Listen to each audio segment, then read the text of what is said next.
Everyone, आज के इस वीडियो में हम डाइजेशन इन ह्यूमन को एक्सप्लेन करेंगे, जो कि एक बहुत कंफ्यूजिंग टॉपिक है। स्टूडेंट्स को समझ में नहीं आता है कि कहाँ से कौन से जूस सेक्रेट होते हैं और कहाँ से हमें कार्बोहाइड्रेट का डाइजेशन हो रहा है, कहाँ पे प्रोटीन का हो रहा है। तो हमारे वीडियो को लास्ट तक देखिएगा, इससे आपके सारे कन्फ्यूजन क्लियर हो जाएंगे। तो चलिए शुरू करते हैं।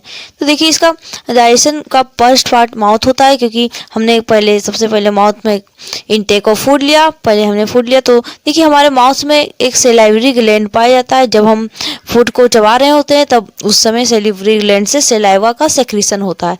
तो देखिए, जो हमारे फूड्स का कार्बोहाइड्रेट्स वाला पार्ट होता है उसका डाइजेशन हमारा कहाँ शुरू हो जाता है? माउथ से ही शुरू हो जाता है, क्योंकि जो ये सेलिवरी एमाइलेज है वो हमारे फूड्स का जो कंपोनेंट कार्बोहाइड्रेट होता है उसे वो सिंपल शुगर में कन्वर्ट कर देता है।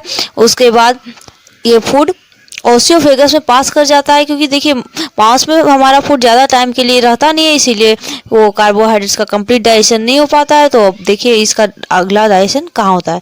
तो देखिए ओसियोफेगस, जिसे हम फूड पाइप भी कहते हैं, इससे फूड डायरेक्टली पास कर जाता है। यहाँ पे कोई डाइजेशन नहीं होता है, जैसे कि हमने यहाँ लिखा है कि माउथ से डाइजेशन स्टार्ट होता है और ओसियोफेगस में नो डाइजेशन, कोई भी डाइजेशन नहीं होता है।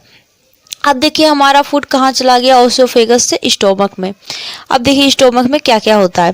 देखिए स्टोमक के जो वाल होते हैं वो गैस्ट्रिक ग्लैंड कंटेन करते हैं। स्टोमक के वाल में हमारा गैस्ट्रिक ग्लैंड पाया जाता है, ठीक है, जिससे हमें गैस्ट्रिक जूस का सिक्रेशन होता है। स्टोमक में गैस्ट्रिक जूस का सिक्रेशन, देखिए ये चीज़ याद रखना है कि गैस्ट्रिक जूस का सिक्रेशन स्टोमक से होता है और गैस्ट्रिक जूस के कौन कौन कंपोनेंट होते हैं।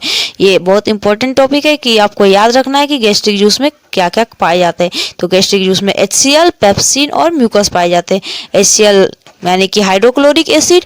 अब देखिए इसका फंक्शन भी पूछता है, तो देखिए HCl का क्या क्या फंक्शन है? किल बैक्टीरिया है, जर्म। हमारे स्टोमक में जो हार्मफुल बैक्टीरिया जर्म्स होते हैं उसे HCl किल करता है।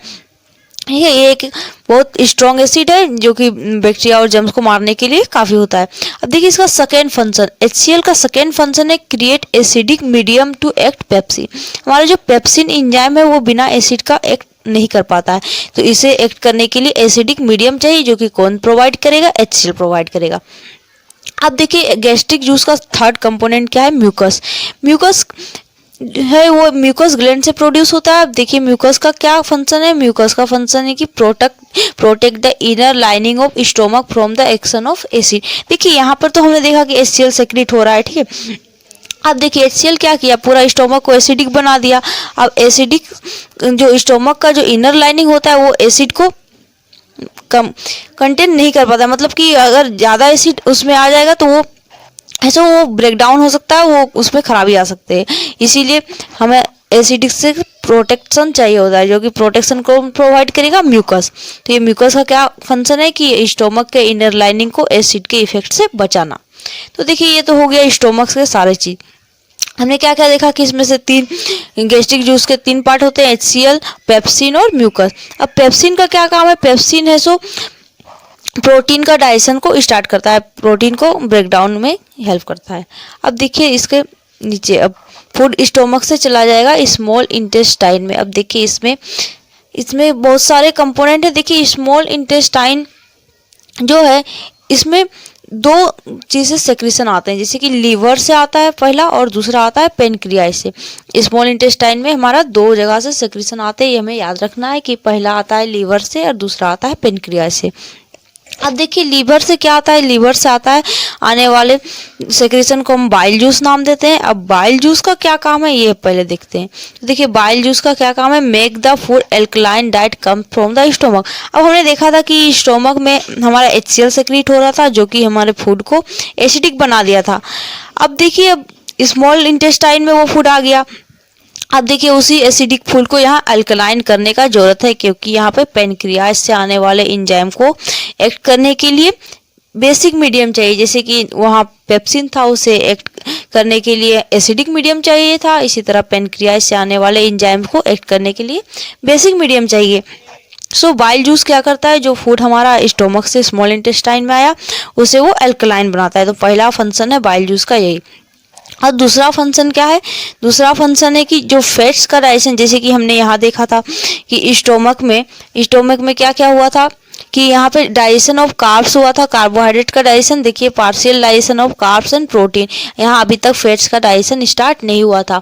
अब देखिए क्योंकि फैट्स को बहुत बिग मॉलिक्यूल्स रहते हैं, उसे स्मॉल फैट ग्लोब्यूल में तोड़ना पड़ता है, तो ये बाइल जूस क्या करेगा, बिग फैट ग्लोब्यूल को स्मॉल फैट ग्लोब्यूल में तोड़ देगा, जिसे हम इमल्सिफाइड फैट ग्लोब्यूल्स का नाम देते हैं। अब देखिए यहाँ पर तो इसने क्या किया कि जो स्टोमक से आया था फूड उसे एल्कलाइन बनाया, और क्या किया कि फैट का जो बिग मॉलिक्यूल था उसे स्मॉल में तोड़ दिया। अब देखिए क्या हुआ कि अब पेनक्रियाज से भी सिक्रेशन आना है, पहला तो लीवर से था, दूसरा आएगा पेनक्रियाज से। अब पेनक्रियाज से आने वाले सिक्रेशन कौन कौन से, लाइपेज, ट्रिप्सिन और पेनक्रियाटिक एमाइलेज। पेनक्रियाज से तीन सिक्रेशन आते हैं, इसे याद रखना है, ठीक है। पेनक्रियाट से आने वाला पहला हो गया पेनक्रियाटिक एमाइलेज। अब पेनक्रियाटिक एमाइलेज क्या करता है कि स्टार्च का ब्रेक डाउन करता है। दूसरा है ट्रिप्सिन, ट्रिप्सिन का क्या काम है, प्रोटीन का डाइजेशन करना। और तीसरा है लाइपेज, लाइपेज क्या करता है, इमल्सिफाइड फैट का ब्रेक डाउन करता है। यहाँ हमने देखा था कि बाइल जूस है जो बिग फैट मॉलिक्यूल्स को स्मॉल में चेंज किया था, उसी को हम इमल्सिफाइड फैट ग्लोब्यूल का नाम दिए थे। अब इसी इमल्सिफाइड फैट ग्लोब्यूल को ये डाइजेशन करेगा लाइपेज, ठीक है। अब स्मॉल इंटेस्टाइन ऐसा पार्ट है, यहाँ पे हमारा complete digestion of carbs, fats and protein, जितना भी डाइजेशन होना था सारा हो गया।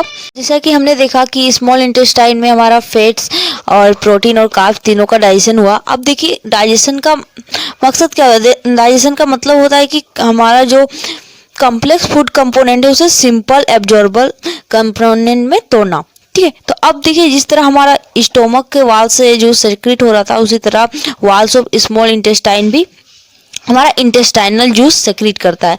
अब इस इंटेस्टाइनल जूस का क्या फंक्शन है, जो कि हमने प्रोटीन का डाइजेशन हुआ, डाइजेस्ट हुआ प्रोटीन को अमाइनो एसिड में चेंज करेगा, और कार्बोहाइड्रेट को ग्लूकोज में चेंज करेगा, और फैट्स को फैटी एसिड एंड ग्लिसरॉल में चेंज करेगा। ये एक बहुत इंपॉर्टेंट क्वेश्चन है, इसमें से क्वेश्चन बनने के चांस बहुत ज़्यादा रहते हैं। अब देखिए ये जो हमारा अमाइनो एसिड, ग्लूकोज और फैटी एसिड बना, ये हमारा स्मॉल इंटेस्टाइन से वो ब्लड में एब्जॉर्ब हो जाएगा, और बाकी का जो भी नॉन एब्जॉर्बेबल पार्ट है वो लार्ज इंटेस्टाइन में पास कर जाएगा। अब लार्ज इंटेस्टाइन में डाइजेशन नहीं होगा, यहाँ पे absorption of water and mineral, हमारा जो कुछ एक्सेस वाटर और मिनरल्स है वो एब्जॉर्ब हो जाएंगे। उसके बाद हमारा जो भी अनडाइजेस्टेड फूड था वो एनस में पास कर जाएगा, और वहाँ से इजेशन ऑफ फूड हो जाएगा। तो ये हमारा कंप्लीट प्रोसेस ऑफ डाइजेशन था। तो आपको वीडियो कैसी लगी कमेंट करके बताइएगा, और अगर वीडियो पसंद आया तो उसे सब्सक्राइब एंड लाइक। मिलते हैं नेक्स्ट वीडियो में, तब तक के लिए बाय।